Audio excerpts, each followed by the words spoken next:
Yeah, so I appreciate you coming out. I just wanted to meet with you and share with you some updates from earlier shooting that we had out in front of St. Christopher Hospital.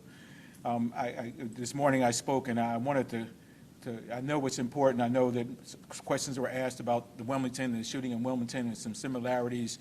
And so I just wanted to ease some of the concerns. We have a great relationship with St. Christopher's Hospital as well as their staff and the like. And so based on some of the new findings and things we've developed since that early morning, we recognize now that there were no threats at any time to the hospital at St. Christopher's. What we do know and have learned from the conversation this morning was that there was an incident with the decedent yesterday in the hospital. As a result, he was asked to leave the hospital, which he did. Today, he came back to the hospital. He was outside of the hospital, but the security staff, based on our conversations and interview with them, indicated he was not allowed into the building. At no time did that point did he threaten the staff or threaten anyone. In fact, they said he was compliant in that process. He had some medical bans that he had to turn back in, and he stayed on that. Shortly thereafter, we do get a call from a relative indicating that he was suicidal, that he was a threat to himself. And during that conversation also, the questions were asked if he had access to weapons. That relative shared that he did have access to weapons, that he also may have a permit to carry that weapon. Immediately after that, the call was dispatched. This police district is very close to St. Chris, so officers started to respond. They received a call that the male was a threat to himself and had threatened staff.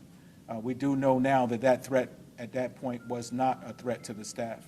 At this point, the only thing is he's suicidal and he's a threat to himself. And so when the officers respond, they respond very quickly. By the time they get on location, as the officer's exiting the door, the individual unfortunately starts to pull out his weapon and the officer discharges. So I shared it with you this morning. It was a tragedy. And even now, as we start to go through it, it's a tragedy. I don't know, we do not know at this point if what's happening with his child in the hospital caused him to get into the state. We've talked to his family and notified them of his death, though that will be part of the investigation. But it was important that I brought you back to clarify, one, that there is no direct threats to St. Christopher Hospital. At no time during that process did the individual threaten. It appears at this point all the threats were about himself and him being in a suicidal state, and at that point presenting himself at St. Christopher's Hospital. So it's an unfortunate circumstance. It's very difficult when you see these incidents plays out, and we will go through and we'll investigate. We'll go through how the call came in, how things went through, if there anything we could have done better. I don't know that at this point, but we have a duty as an organization to make sure we get these right. And so I just wanted to update you on that, but make sure it's clear. The conversation earlier, this hospital was at no time under threat as it relates to this incident. And it appears at this point that the individual was about himself, him being in a suicidal state, him being in a place, and we will have to unpack that with, as I indicated, with his family as to whether the root cause of the condition of his son or what was going on there. But I'll stop there and see if you have any questions. So, but it appeared to officers on the scene as though he was a threat to people other than himself? Well, I mean, at the point, the officers are responding, and they're in there within minutes. By the time they meet with the security staff, there's a little bit confusion as to what's going on.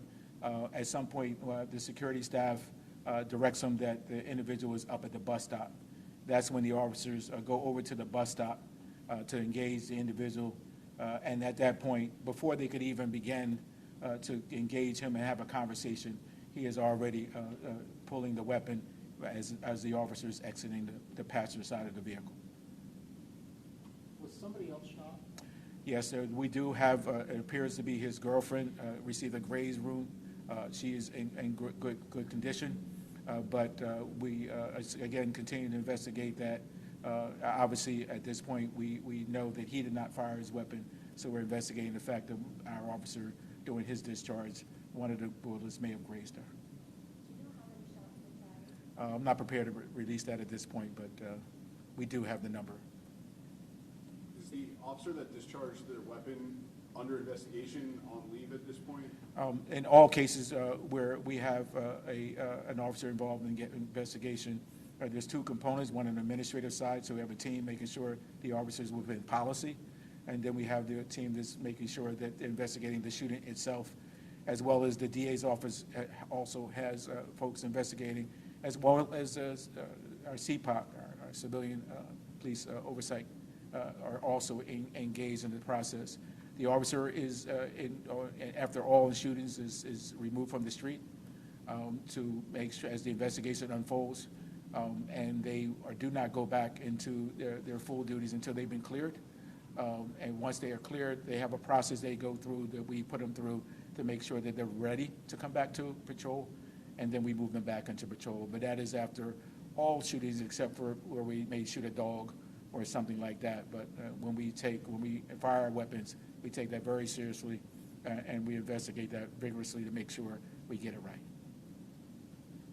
Family's knowing as the deceased is Joseph Smithers, 32 Logan. Can you comment on that? Yeah, we'll release that information after that. We will share. We've already notified his family, so we'll be able to share, release that information. You can confirm that against what we release, but we'll be able to do that. Is the family upset about the outcome? We're upset. You know what I mean? So I would definitely expect that they would be upset. I mean, it's hard. You don't know the why behind many of these cases. And so I would suspect that they would be. When his relative is calling because they are reaching out because he's suicidal, we put a lot of elements into our work, our crisis response team and others. We train our men and women who are crisis and readiness to train. So a large percentage of our officers are trained to be able to, but just like anything else, unfortunately, when an individual has a weapon and has made some decisions, particularly if we confirm that he was in a suicidal state. I'm not an expert in that space, but I think there's enough understanding of what that looks like. So I have no doubt, and I would expect them to be that space, be there. And we're upset as well. I mean, I've talked to Commissioner Stanford and others afterwards. It's a tragedy. But yeah, it's a tragedy. What is the standard procedure when police encounter a suicidal individual? Well, there's different variations, right? There's no standard when somebody has a gun, pulling the weapon and about to shoot you or kill you. Absent that, in many cases, we engage individuals who are trying to harm themselves or throw themselves off a bridge. There's a myriad of variations, but unfortunately, in these cases, even if we have a crisis response team there, an individual with a gun, and particularly someone who's in a suicidal, is one of the most dangerous individuals an officer can encounter. And so it's unfortunate in this case.